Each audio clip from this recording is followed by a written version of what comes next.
नमस्कार दोस्तों, स्वागत है आपका अपने YouTube channel AK ideal study में। मैं अजय कुमार फिर से आपकी सेवा में दोस्तों एक वीडियो लेकर के आया हूँ। तो इस वीडियो में दोस्तों हम आज नया चैप्टर स्टार्ट करने जा रहे हैं जिसका नाम है चैप्टर 3 है जो हमारा है घातांक और करनी, इंडिसेस एंड सर्ड्स। ठीक है, लेकिन उससे पहले मैं एक क्वेश्चन के ऊपर डिस्कशन करना है जो कि चैप्टर नंबर 2 का हमारा सरलीकरण सिंप्लीफिकेशन का मैंने आपको दिया था एक क्वेश्चन करने के लिए। ठीक है, इसमें मैंने बोला था कि कमेंट में मुझे आंसर बताना, तो बताया भी था एक लड़के ने, तरुण नाम था उसका। ठीक है, उसने बिल्कुल सही बताया था इसका आंसर। ठीक है, लेकिन मैं फिर भी आपको बता रहा हूँ। ओके, ठीक है, इसके बाद हम नया चैप्टर स्टार्ट करेंगे। आते हैं दोस्तों अपने टॉपिक पर। देखो दोस्तों, क्वेश्चन था ये, यदि a plus 1/b plus 1/c plus 2/3 बराबर 36/25 हो तो a plus b plus c का मान क्या होगा। ठीक है, ये क्वेश्चन है दोस्तों हमारा। ओके, और देखना ये ऑप्शन हमारे ये है। अब देखो हमें दोस्तों ये दिया हुआ है और हमें क्या बताना है, a plus b plus c का मान बताना है। ठीक है, जब तक हमें a b c की वैल्यू अलग अलग नहीं मिलेगी तब तक हम a plus b plus c की वैल्यू कैसे बता पाएंगे। ठीक है, तो हमारा पहला उद्देश्य क्या है दोस्तों कि a b c के मान अलग अलग ज्ञात करना, अलग अलग फाइंड करना। ओके, तो पहले मुझे करते हैं। ठीक है, देखो अब ये बराबर ये दिया हुआ है ना। अगर दोस्तों मैं इस साइड को, ये जो दिया है ये सीधे हाथ वाली साइड है जो RHS है हमारी राइट हैंड साइड, और ये लेफ्ट हैंड साइड है, अगर ये दोनों एक ही फॉर्म में हो, एक ही फॉर्म में, या तो फिर ये जो है देखना, ये जो है इसे भी मैं ये जो 36/25 है, अगर ये भी कुछ इसी टाइप से लिखा जाए, इसी टाइप से ऐसे, तो दोनों की कंपेयर करके ABC के मान आ जाएंगे। ठीक है, और हमारा क्वेश्चन हो जाएगा। तो इसे भी दोस्तों इसी के तरह लिखने का प्रयास करते हैं। देखो कैसे लिखेंगे इसे हम। ठीक है, देखो ये है दोस्तों हमारा a plus 1/b plus 1/c plus 2/3, यही है ना दोस्तों हमारा। ओके, बड़े प्यार से समझना है, कोई दिक्कत वाली बात नहीं है, क्वेश्चन बहुत अच्छा है। ठीक है, अब देखो 36/25 है, 36/25 है ना, तो देखना 25 में 36 का मुझे डिवाइड करना है, 36 में 25 का डिवाइड करना है। तो देखना 25 एकम 25 एक बार जाएगा। ठीक है, 25 एकम 25, तो जब हम दोस्तों 36 में से 25 घटाएंगे, ठीक है, देखो मैं भाग दे रहा हूं इधर, 25 में भाग दे, 25 का भाग देना है 36 में, तो 25 एकम 25 हो गया। ठीक है, बचा क्या हमारा 11। ठीक है, क्या बचा 11। अब दोस्तों जितनी बार कटता है, ठीक है, वो हमारा यहां लिखा जाता है, जो शेषफल बचता है उसे ऊपर लिखते हैं, और जिसका डिवाइड करते हैं उसे नीचे लिखते हैं। मतलब कहने का मैं इसे ऐसे भी लिख सकता हूं, 1 सही 11/25 या 1 प्लस 11/25। ठीक है, ऐसे लिख दिया। अब मुझे ऐसे इसी फॉर्म में लिखना है। चलो ठीक है दोस्तों, अब ये है 1 प्लस, ठीक है, अब यहाँ देखो कंपेयर कर ऐसे चलना है, तो यहाँ क्या है 1 है ना, तो मुझे यहाँ 1 बनाना है दोस्तों 1, तो मैं इसे कैसे लिख सकता हूँ 1/, ठीक है, 25, और इस 11 को बटे में भी तो लिख सकता हूँ दोस्तों। ठीक है, 11 बटे में आ जाएगा, क्योंकि अब भी तो वही बात है, 11 घूम के कहा जाएगा हमारा ऊपर, है ना, 11/25 या फिर 1/25/11, एक ही बात है, यहाँ आ गया, क्योंकि इसके अकॉर्डिंग चलना है मुझे, इसके अकॉर्डिंग। ओके ना, है ना, अब आ गया ये। तो अब हमारा, ठीक है, देखना ये आ गया, तो 1 प्लस हमारा है 1/, ओके। अब 11 का डिवाइड किस में करना है 25 में। ठीक है, 11 का डिवाइड 25 में करना है, तो 11 दूनी 22, 11 दूनी 22।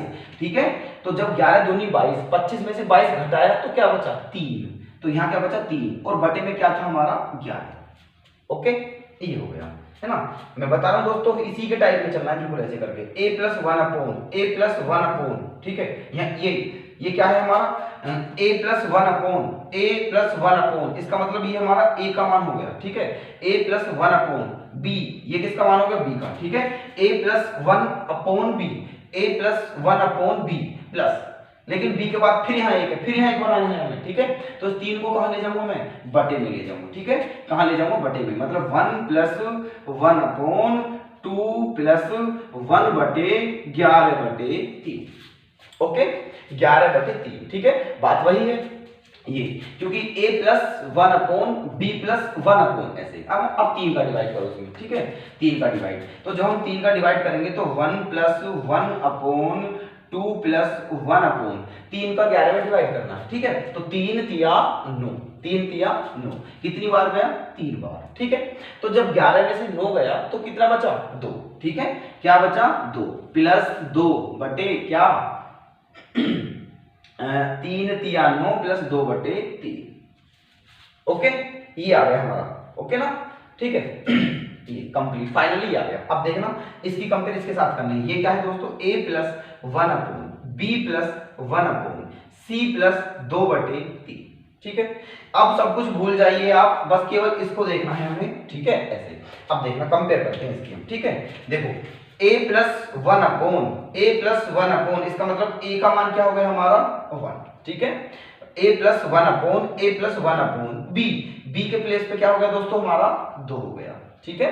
b प्लस 1 अपॉन c का मान क्या हो गया हमारा ये 3, ठीक है, और प्लस 2/3। देखना दोनों साइड आप बिल्कुल सेम है, ठीक है।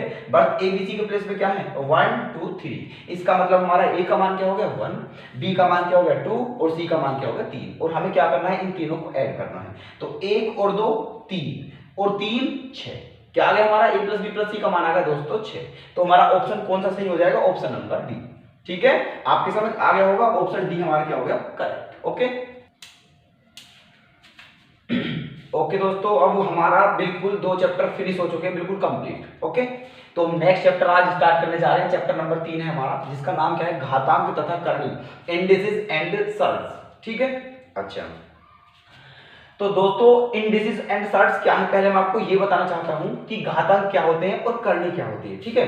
देखो घातांक जो होती है, जैसे मान के चलो अब घातांक इंडिसेस, ठीक है, जैसे कि x पे पावर 1 है गुना x पे पावर 2 है गुना x पे पावर 3 है, ठीक है।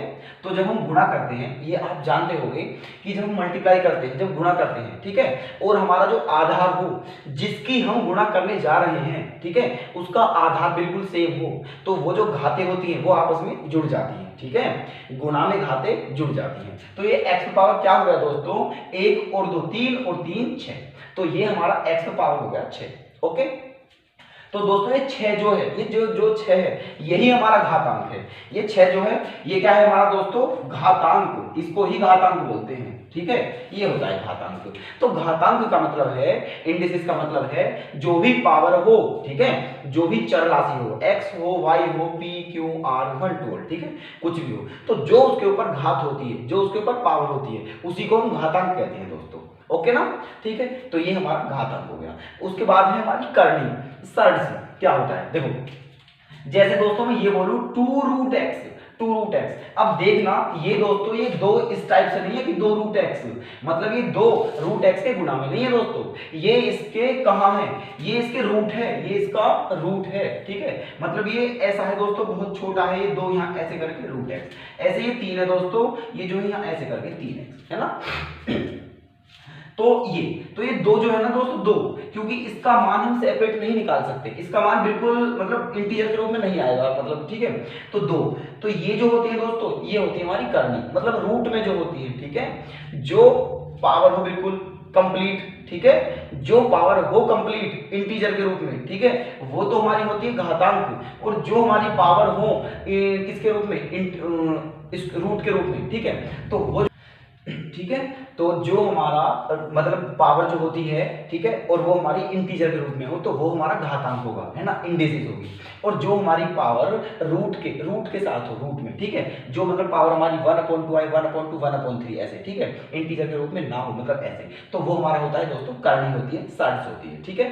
तो आशा करता हूं कि आपको दोनों चीज समझ आ गई होंगी, घातांक भी और करनी भी। एक बार फिर रिपीट करता हूं मैं कि जो भी पावर है इंटीजर के रूप में ऊपर, ठीक है, जैसे कि x पावर 6 हो, x पावर 7 हो, x पावर 8 हो, ठीक है, तो वो जो घातें हैं ऊपर की उन्हें हम बोलते हैं घातांक, इंडिसेस, ठीक है। और जो ये इस टाइप से होती हैं 2 है ना, ऐसे करके ये क्यूब है ना, x 3 ऐसे करके, तो ये जो होती है दोस्तों ये होती हमारी करनी, ठीक है, सर्ट्स। ओके, तो हमारा चैप्टर ये है हमारा घातांक करनी, घातांक और करनी ये होती है, ठीक है। अब हम इसके बारे में पढ़ेंगे। ओके, तो इसे चैप्टर को मैं क्वेश्चन स्टार्ट करने से पहले मैं आपको कुछ फॉर्मूले टाइप मैं तुम्हें इसके बारे में डिटेल्स बताता हूं, ठीक है। इसकी शर्तें हैं कुछ दोस्तों, मल्टीप्लाई की, डिवाइड की, कैसे कैसे करते हैं वो बताता हूं आपको। देखो दोस्तों इसकी शर्त क्या है, पहली शर्त मैं बताऊं आपको कि जो दोस्तों जब हम गुणा करते हैं, किसी भी संख्या की गुणा करते हैं, ठीक है, किसी भी संख्या की गुणा करते हैं, ठीक है, तो उसकी घातें जो होती है वो जुड़ती हैं, गुणा में घातें जुड़ती हैं। जैसे कि मान के चलो ये रहा x गुणा x, तो x की कितनी बार मल्टीप्लाई करी हमने? 3 बार। कितनी बार मल्टीप्लाई करी? 3 बार, है ना। तो x की तीनों ये पावर क्या हो जाएगी? जुड़ जाएगी। जब दोस्तों x, जब किसी भी, जैसे x है, ये कुछ भी पावर नहीं है तो 1 1 है ना इन पे पावर, ठीक है। तो ये सारी घातें क्या जुड़ जाएंगी? जुड़ जाएंगे मतलब। तो x पावर क्या हो जाएगा? 1 + 1 + 1। तो x पावर क्या हो गया हमारा? 3, ठीक है। हमारा x पावर हो गया 3। ओके। नेक्स्ट, अगर दोस्तों भाग करा जाए, भाग डिवाइड किया जाए, तो डिवाइड में जो पावर होती है वो हमारी घटती है, ठीक है, सब्ट्रैक्ट होती है। मल्टीप्लाई में पावर ऐड होती है और डिवाइड में पावर सब्ट्रैक्ट होती है, ठीक है। तो ये डिवाइड है, x पावर 5 में कितने का डिवाइड किया जाए? x पावर 2 का, ठीक है। तो डिवाइड कर रहे हैं तो पावर क्या होगी? घटेंगी। मतलब x पावर क्या हो जाएगा? 5 - 2, मतलब क्या आ जाएगा? x power 3। ओके। गुणा में घाते जुड़ेंगी और भाग में घाते घटेंगी। पॉइंट क्लियर हो गया होगा आपका। नेक्स्ट पॉइंट पाते हैं, जैसे कि हमारा a पे पावर x है, ओके। अगर मैं इसको बटे में ले जाऊं, जो भी है, अगर इसे बटे में ले जाऊं तो इसकी जो पावर है वो माइनस की हो जाएगी, ओके। इसकी जो पावर है वो माइनस की हो जाएगी। जैसे कि a पे पावर x है, मैंने क्या करा? 1 इसके बटे में ले गया, तो दोस्तों ये a पे पावर -x हो गया, ठीक है।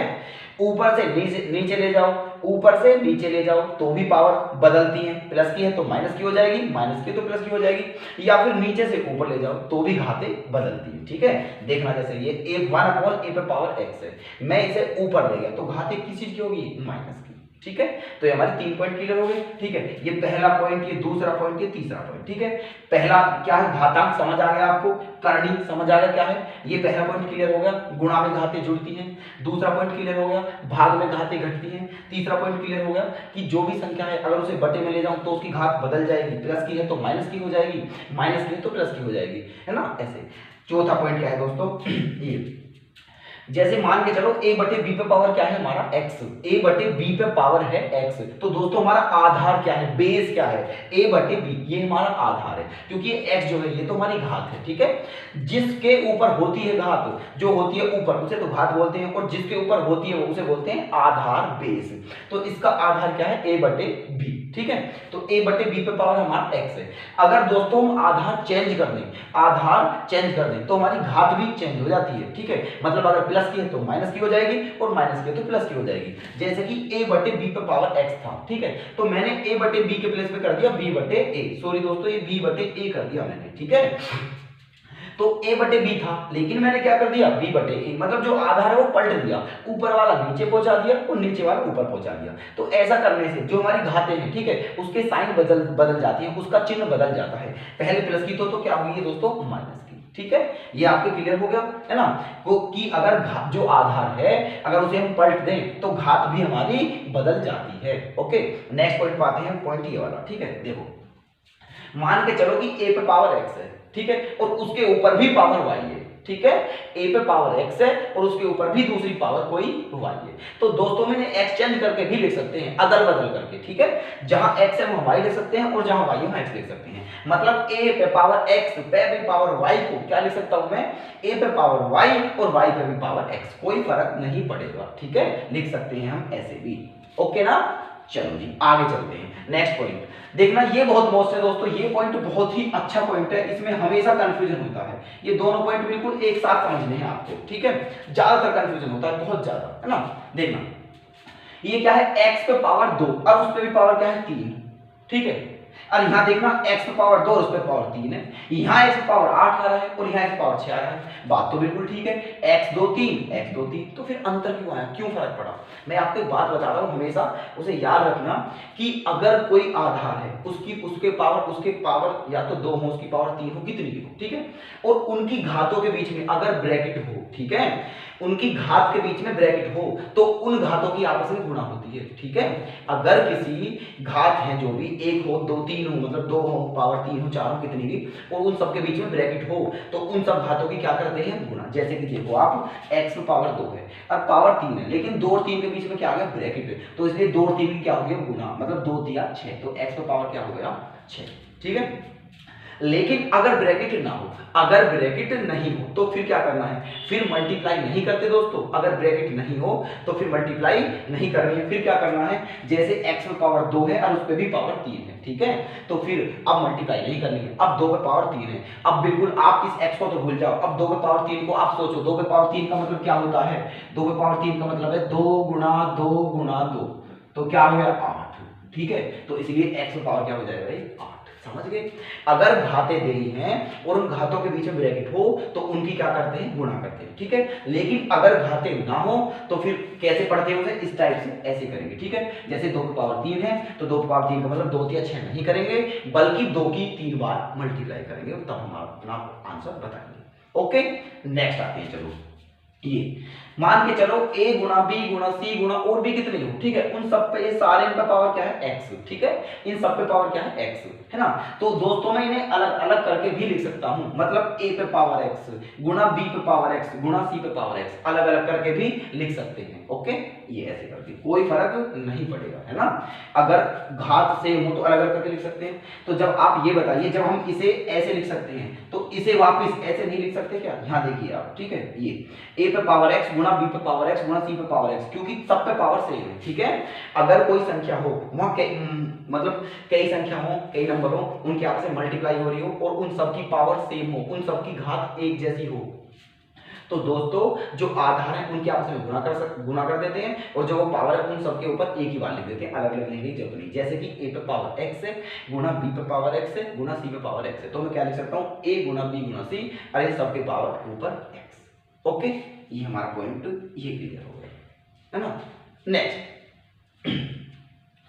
अगर दोस्तों किसी भी संख्या के ऊपर पावर 0 हो, कोई संख्या हो 1 to all कुछ भी हो, ठीक है, उसकी घात 0 हो तो उसका मान हमेशा 1 होगा, ये बात याद रखनी है आपको, ठीक है। किसी भी संख्या हो कुछ भी हो उसके ऊपर अगर घात 0 आ जाए तो उसका मान क्या होगा, 1 होगा। जैसे कि मान के चलो x है, x की पावर 0 है तो इसका मान क्या होगा 1। मैं बोलूं 1000 पे पावर 0 है तो उसका मान भी 1 ही होगा, ठीक है। किसी के भी ऊपर घात 0 हो तो उसका मान क्या होता है, 1 होता है, ठीक है। तो ये सारे पॉइंट आपको क्लियर हो गए हैं। ओके, अच्छा दोस्तों नेक्स्ट पॉइंट पे आते हैं, ठीक है।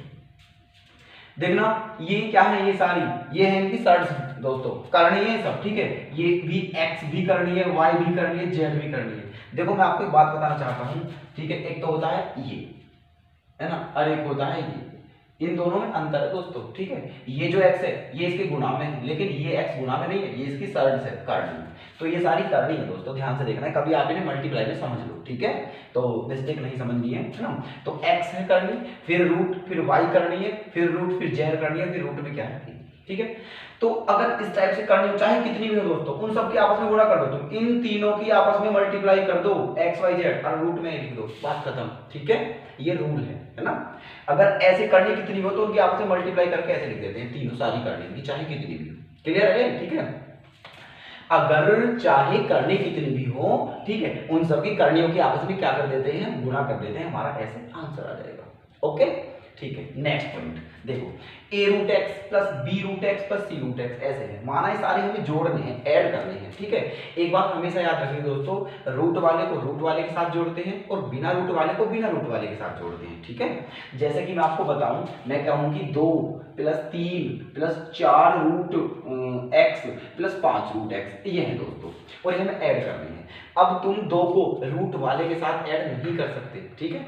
2 को रूट वाले के साथ ऐड नहीं कर सकते, बिना रूट वाले को बिना रूट वाले के साथ ऐड करेंगे और रूट वाले को रूट वाले के साथ ऐड करेंगे। तो कौन कौन से रूट वाले, ये दोनों, तो इन दोनों को एक साथ ऐड करेंगे, ठीक है। तो 4 और 5 कितना हो गया, 9 रूट x, ठीक है, प्लस इनको एक साथ ऐड करेंगे, 2 और 3 क्या हो गया 5। तो ये हमारा आंसर क्या आ गया दोस्तों, 5 प्लस 9 रूट x, है ना। तो रूट वाली संख्या को रूट वाली संख्या के साथ ही जोड़ते हैं और बिना रूट वाली संख्या को बिना रूट वाली संख्या के साथ ही जोड़ते हैं। लेकिन उसके लिए भी एक कंडीशन है दोस्तों, अब ये रूट वाली संख्या तो थी लेकिन root x plus root s है, ठीक है। मतलब जो रूट में था वो दोनों का सेम था, यहाँ भी x था वहां भी x था। अगर ये अलग अलग होते तो फिर ऐसे नहीं हो पाता है, माना यहाँ y होता, ठीक है, तो फिर दोस्तों नहीं जोड़ पाते इसे, केवल ये 2 और 3 क्या हो जाता, 5 हो जाता, और ये ऐसा का ऐसे ही रहता दोस्तों, 4 root x plus 5 root y, ठीक है। वो रूट वाले भी तब जोड़ते हैं जब रूट के अंदर की संख्या सेम हो, ओके। अगर रूट के अंदर की संख्या सेम नहीं हो तो फिर उन्हें ऐसा का ऐसा ही लिख दिया जाता है। ओके, चलो जी नेक्स्ट आते हैं दोस्तों। तो आपका देखना ये पॉइंट क्लियर हो गया और ये पॉइंट क्लियर हो गया। तो रूट वाली संख्या को रूट वाली संख्या के साथ जोड़ेंगे। अब देखना रूट कितनी बार है, 3 बार है, 1 2 3। क्या तीनों बार रूट के अंदर की जो संख्या है वो सेम है, बिल्कुल सेम है, ठीक है। यहां भी x है, यहां भी x है, यहां भी x है। तो इसलिए क्या हो गया, a plus B plus C into root x, जैसे यहाँ जोड़ा था आपने 4 और 5 क्या किया था, 9 का रहा था ना, 9 रूट एक्स, ऐसे ये a plus B plus C root x. Okay, अच्छा अगर ये x होता दोस्तों, ये y होता और ये z होता, ठीक है, फिर हम इनको जोड़ नहीं पाते, फिर हमारा बस ये यही होता दोस्तों, ठीक है। अगर ये रूट की जो अंदर संख्याएं हैं ये अलग अलग होती तो फिर हम इनको ऐसा का ऐसा ही लिख देते, ठीक है, इसमें कुछ करेक्शन नहीं कर पाते। ओके ठीक है, नेक्स्ट पॉइंट पे आते हैं। ये है दोस्तों, कई सारी संख्या हो, 2 हो, 3 हो, 4 हो, कितनी भी हो, ठीक है, और वो रूट वाली हो और उनके आपस में गुणा करी जाए, ठीक है, और सब रूट में हो, सब अलग अलग रूट में हो और उनकी गुणा करी जाए, तो उन सब की गुणा करके हम सबको एक ही रूट में लिख सकते हैं, एक ही रूट में। जैसे रूट ए गुणा रूट बी गुणा रूट सी का मान बताना है, ठीक है, तो रूट ए गुणा रूट बी गुणा रूट सी, तो 3 संख्याएं हैं और तीनों की तीनों रूट में हैं और मल्टीप्लाई हो रही है, तो इसलिए इन तीनों की मल्टीप्लाई करके तीनों के साथ क्या, तीनों के ऊपर क्या चला दिया, रूट चढ़ा दिया, ठीक है, तीनों एक साथ रूट में आ गई। ओके ना, नेक्स्ट 2 संख्याएं हैं, दोनों अंडर रूट में है ना, और क्या है, दोनों भाग में, भाग में, तो दोनों में भाग देने के बाद दोनों पे एक साथ रूट लगा सकते हैं। जैसे कि रूट ए में किसका डिवाइड करना है, रूट बी का ही तो डिवाइड करना है, तो दोनों मुझे पता है दोनों रूट में, तो मैं क्या लिख सकता हूं, रूट ए डिवाइड बी, ठीक है, रूट ए डिवाइड बी मतलब ए बटे बी भी लिख सकता हूं, रूट में ए की साथ लिख दी मैंने, ठीक है। अगर रूट वाली संख्या हो, गुणा हो रही हो, तो उन्हें एक ही रूट में करके गुणा कर देते हैं, भाग हो रहा हो तो एक ही रूट में करके भाग कर देते हैं। ओके ना, आशा करता हूं आपके समझ आ रहा होगा, बस ध्यानपूर्वक देखते रहें, ठीक है, चीजों को समझते रहें कि आखिर मतलब ये हो क्या रहा है, क्योंकि दोस्तों जब हम क्वेश्चन करेंगे, ये समझ लो, अगर हम ये चीज हमें नहीं पता है या ये चीज हमें थोड़ी दिक्कत है तो क्वेश्चन हम बिल्कुल नहीं कर पाएंगे, ठीक है, बिना इनके। ये बहुत ही इंपॉर्टेंट है, इनके बिना क्वेश्चन बिल्कुल नहीं हो सकते, आप देख लेना जब मैं क्वेश्चन कराऊंगा, तो इसलिए बिल्कुल ध्यान से समझना है। ओके, नेक्स्ट पॉइंट पे आते हैं, देखो root x plus root y, root x plus root y का संयुग्मी क्या होगा, संयुग्मी को इंग्लिश में बोल देते हैं कॉन्जुगेट, ठीक है, इसका कॉन्जुगेट क्या होगा दोस्तों, कॉन्जुगेट का मतलब होता है चिन्ह बदल देना। ये क्या है, root x plus root y है, तो इसका कॉन्जुगेट जो होगा, ठीक है, केवल चिन्ह बदल दो, यहाँ प्लस है आप क्या लगा दो, माइनस लगा दो, आप क्या लगा दो, माइनस लगा दो, अगर प्लस है तो माइनस लगा देना है और माइनस है तो प्लस लगा देना है, ठीक है, यही कॉन्जुगेट होता है। ओके, नेक्स्ट पॉइंट पे आते हैं, ये देखना, ये x क्या है दोस्तों, इन तीनों की क्या है, सरस्थ है, करनी है इन तीनों की, और वो तीनों क्या है, गुणा में है, 3 संख्या है जो कि अंडर रूट में है, a गुणा b गुणा c, और उनकी करनी क्या है, x है, तो इन तीनों को अलग अलग करके भी लिखा जा सकता है, ठीक है, x रूट a गुणा x रूट b गुणा x रूट c, अलग अलग करके। ओके, नेक्स्ट पॉइंट पाते हैं दोस्तों, जैसे ये तीनों संख्या गुणा में थी और इनकी करनी सेम थी तो इन्हें अलग अलग करके लिख दिया, ठीक उसी प्रकार अगर कोई संख्या दो संख्या हो, डिवाइड में हो, ठीक है, लेकिन करनी सेम हो, तो दोस्तों अलग अलग करके उनका डिवाइड किया जा सकता है। जैसे कि x करनी है, अंडर रूट में a डिवाइड b है, तो मैं इसे कैसे लिख सकता हूं, x root a upon x root b, मतलब x रूट a में x रूट b का डिवाइड कर सकते हैं। ओके, नेक्स्ट पॉइंट है दोस्तों हमारा, देखना, रूट एक्स फिर अंडर रूट एक्स फिर रूट एक्स, मतलब रूट के अंदर रूट रूट ऐसे चलता है, ठीक है, और डॉट डॉट डॉट इनफाइनाइट तक है दोस्तों ये, ठीक है, मतलब रूट एक्स फिर रूट एक्स फिर रूट एक्स ऐसे करके ये इन्फिनिटी तक चलता है, मतलब कहीं रुके ना, ठीक है, कंटिन्यू इसी प्रकार चलता है, तो उसका आंसर क्या होगा, उसका आंसर दोस्तों x ही होगा। क्या होगा उसका आंसर, x ही होगा, मतलब ऐसी कोई संख्या हो कि जो रूट में हो, रूट के अंदर भी रूट, रूट के अंदर भी रूट, रूट के अंदर भी रूट, इसी प्रकार से चलती रहे और संख्या सेम हो, तो उसका आंसर वही संख्या होती है दोस्तों। ओके, जैसे कि मैं बात करूं, देखो root five dot dot dot dot dot ऐसे, इसकी वैल्यू क्या होगी, तो इसका आंसर क्या होगा दोस्तों, 5 ही होगा। क्या होगा इसका आंसर, 5 ही होगा, ठीक है।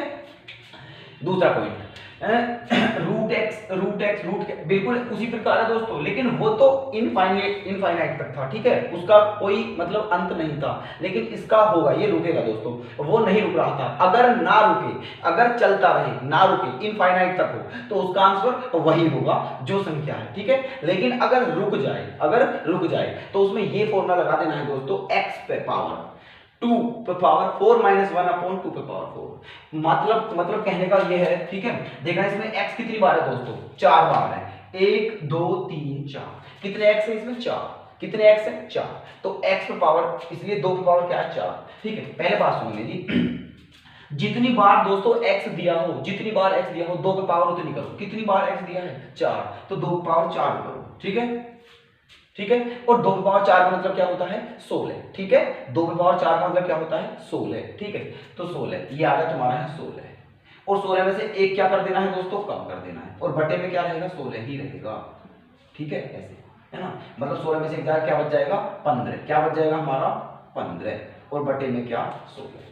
क्लियर है, ठीक है। एक बार फिर बता रहा हूं मैं कि अगर रूट के अंदर रूट, रूट के अंदर रूट, रूट के अंदर रूट, इसी प्रकार चल रहा हो क्वेश्चन हमारा, ठीक है, और संख्या सेम हो, तो उसका आंसर क्या होगा, ठीक है। जो संख्या है उस पर पावर, उस पावर कितनी ये देखना है कि जिसके ऊपर रूट है, जिसके ऊपर रूट है वो कितनी बार है, ठीक है, जिसके ऊपर रूट है वो कितनी बार है ये देखना है हमें, है ना। तो उस पे 2 पे पावर उतनी ही कर दो, जैसे कि x 4 बार है तो 2 पे पावर 4 कर दिया, ठीक है, 2 पे पावर 4 कर दिया, और फिर उसमें से एक कम कर देना है, तो 2 पे पावर 4 का मतलब होता है 16, 16 में से एक कम कर दिया 15, तो ऊपर 15 आ गया और बटे में 16 रहेगा दोस्तों, ठीक है। मतलब x पे पावर 15 बटे 16, ये हमारा क्या आ गया आंसर। ओके, जैसे क्वेश्चन देखो मैंने ये लिया है इसी टाइप से, ठीक है, ये क्वेश्चन इसके लिए था और ये क्वेश्चन इसके लिए है। √5 की वैल्यू क्या होगी, तो देखना दोस्तों 5 कितनी बार है हमारा 4 बार है ना, 5 4 बार है, तो 2 पे पावर 4 करो, तो 2 पे पावर 4 का मतलब क्या होता है 16, उसमें से एक कम कर दिया तो क्या बचा 15, ठीक है, उसमें से क्या बचा 15 बचा दोस्तों हमारा, ठीक है। तो हमारा आंसर आ जाएगा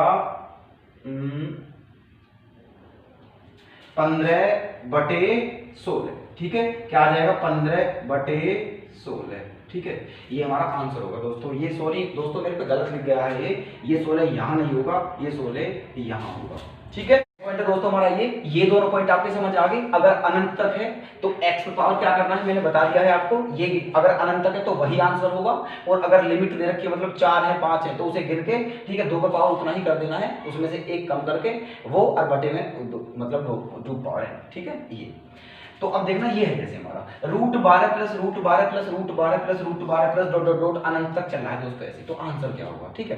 तो इस सिचुएशन में जब ऐसे क्वेश्चन हो तो हमें क्या करना है, जो संख्या हमारी दी हुई है, जो संख्या हमारी दी हुई है उसके क्या करने हैं फैक्टर करने हैं, उसके क्या करने हैं फैक्टर, ठीक है, ये कर दिए 4 दिए 12, लेकिन याद रहे दोस्तों जो फैक्टर करने हैं वो फैक्टर इस टाइप से करने हैं कि उन दोनों का डिफरेंस 1 हो, उन दोनों का अंतर 1 हो, ठीक है, बस ये बात ध्यान रखनी है, अंतर 1 जरूर होना चाहिए, है ना। ऐसे जैसे मैंने 12 में करे हैं 4 दिए 12, 4 और 3 का अंतर 1 है ना, बस ये करना है ना।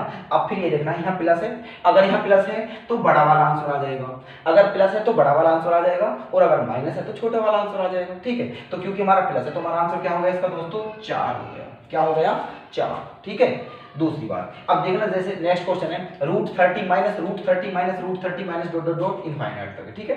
तो 30 के क्या करेंगे फैक्टर, 30 के क्या करेंगे फैक्टर, तो 5 छंग 30, डिफरेंस क्या होना चाहिए 1 होना चाहिए, 6 और 5 का अंतर 1 ही है ना, तो क्योंकि माइनस है तो आंसर छोटा वाला होगा, प्लस होता तो बड़ा वाला होता, ठीक है, तो माइनस है तो छोटा वाला, तो 5 और 6 इन दोनों में से छोटा कौन सा है 5, तो हमारा आंसर क्या आ जाएगा दोस्तों इसका 5, क्या आ जाएगा हमारा इसका आंसर 5, ओके। एक पॉइंट हो रहा है दोस्तों ये, ठीक है। तो देखो है ना, अगर बीच में प्लस हो, ठीक है, देखो फैक्टर तो ऐसे ही करने हैं ताकि दोनों का अंतर 1 हो, ठीक है, उसके बाद प्लस है तो बड़ा वाला आंसर, माइनस है तो छोटा वाला आंसर, लेकिन अब यहाँ देखो, ठीक है, ये 1 है, 1 के फैक्टर 1 के कम 1 यही होते हैं, और 1 का तो अंतर 0 है, जबकि मैंने बोला था 1 होना चाहिए, ठीक है। तो फिर कैसे करेंगे, तो दोस्तों अगर कोई क्वेश्चन ऐसा आ भी जाए जिसका फैक्टर करने पे उनका अंतर 1 ना हो तो फिर उसे ऐसा बनाना है हमें, ठीक है, फिर उसे हमें ऐसा बनाना है। तो हमारे पास 1 है, तो 1 के फैक्टर करने के बाद उन दोनों का डिफरेंस 1 नहीं आ रहा है, तो 1 का 2 गुना कर दो, 1 का 2 गुना कर दो, तो 1 दूनी 2 हो गया। अब 2 के फैक्टर करो तो 2 के 1 2 एकम 2 होते हैं, ठीक है, अब क्योंकि प्लस है, ठीक है, तो बड़ा वाला आंसर नहीं ले सकते, ठीक है, क्योंकि तुमने 2 गुना करा है, क्वेश्चन सिचुएशन नहीं था, ठीक है। तो 1 का 2 गुना होता है 2, ठीक है 2, तो इसका जो आंसर होगा ना दोस्तों, इसका आंसर जो होगा वो 1 और 2 के बीच में होगा, 1 व 2 के बीच, 1 व 2 के बीच होगा, ठीक है, इसका आंसर क्या होगा 1 और 2 के बीच, ठीक है। अब जैसे मैं बात करूं कि जैसे मान के चलो दोस्तों, अगर मैं आपको क्वेश्चन ये पूछूं कि ऐसे मान के चलो ये कि √3 है ना plus √3 plus √3 plus dot dot dot ऐसे करके इसका आंसर, ठीक है। तो 3 के फैक्टर क्या है 3 एकम 3, ठीक है, 3 एकम 3, लेकिन 3 और 1 का अंतर कितना है 2, जबकि अंतर कितना होना चाहिए 1, तो नहीं हो रहा इसके, तो इसे 3 का टेबल पढ़ो, 3 का 2 गुना करो, 3 दूनी 6, 3 दूनी 6, तो 6 के तो फैक्टर हो रहे हैं, ठीक है, 6 के क्या हो रहे हैं 2 और 3, 2 और 3, तो इसका आंसर किस किस के बीच में होगा? 2 और 3 के बीच में होगा दोस्तों, 2 व 3 के बीच में, ठीक है, 2 व 3 के बीच में। ओके, अगर प्लस आए तो बड़ा वाला आंसर, माइनस आए तो छोटा वाला आंसर, और अगर इस टाइप का आता है, उन दोनों के फैक्टर करके उनका अंतर 1 नहीं आ रहा है, तो उसका 2 गुना करते, ठीक है, और 2 गुना करके जो आए फिर उसके फैक्टर वो उन दोनों के बीच में होगा। जैसे 1 का 2 गुना 2 करा मैंने, ठीक है, तो 2 के फैक्टर क्या होते हैं? 1 दूनी 2, तो इसका आंसर 1 और 2 के बीच में होगा, मतलब 1 से बड़ा होगा और 2 से छोटा होगा, ठीक है। जैसे 3 है, ये 3 के फैक्टर होते हैं 3 एकम 3, लेकिन उनका अंतर 1 नहीं है, तो 3 का 2 गुना करा 6। अब 6 के फैक्टर करो तो 6 के फैक्टर 3 दूनी 6, ठीक है, तो इसका आंसर किस किस के बीच में होगा? 2 और 3 के, मतलब 2 से बड़ा होगा और 3 से छोटा होगा, ठीक है। आपकी समझ आ गया होगा, ठीक है, बहुत ही अच्छे तरीके से मैंने बता दिया है आपको। फिर भी अगर दोस्तों आपको कोई दिक्कत होती है तो मुझे बता दीजिएगा आप कमेंट बॉक्स में जाकर के, ठीक है। अब दोस्तों मैंने आपको ये समझा दिया क्वेश्चन, ये क्वेश्चन मैं आपको दे रहा हूँ, ठीक है, आपको इसे करके, ठीक है, आंसर बताना है, ठीक है। और हम आप आज की वीडियो में ही समाप्त करते हैं। नेक्स्ट क्वेश्चन दोस्तों नेक्स्ट वीडियो में करेंगे, ठीक है। मुझे आप इसका आंसर करके कमेंट बॉक्स में जरूर बताइएगा, क्योंकि ये देखना इसी के जैसा है बिल्कुल, ठीक है। हो सकता है जो बहुत अच्छे बच्चे हैं उन्होंने इसका आंसर कर भी लिया हो, ठीक है, आ भी गया हो उनका आंसर, लेकिन मुझे आप कमेंट बॉक्स में जाकर के बताइएगा, ठीक है दोस्तों। उम्मीद करता हूं आपकी समझ आ गया होगा, ठीक है, और आप बहुत बेहतर तरीके से पढ़ रहे होंगे। फिर भी दोस्तों अगर कोई दिक्कत होती हो आपको, ठीक है, हमारे समझाने में दिक्कत हो, हमारी स्पीड तेज हो या स्पीड हमारी मंदी हो, तो दोस्तों में प्लीज बता देना, हम अपना रूटीन सही कर लेंगे, ठीक है दोस्तों। और प्लीज हमारी वीडियो को, ठीक है, अगर आप हमसे संतुष्ट हो पा रहे हो, आपको मजा आ रहा हो पढ़ने में, ठीक है, तो प्लीज हमारी वीडियो को लाइक करें, शेयर करें तथा हमारे चैनल को सब्सक्राइब जरूर करें दोस्तों। ओके दोस्तों, धन्यवाद, जय हिंद, जय भारत।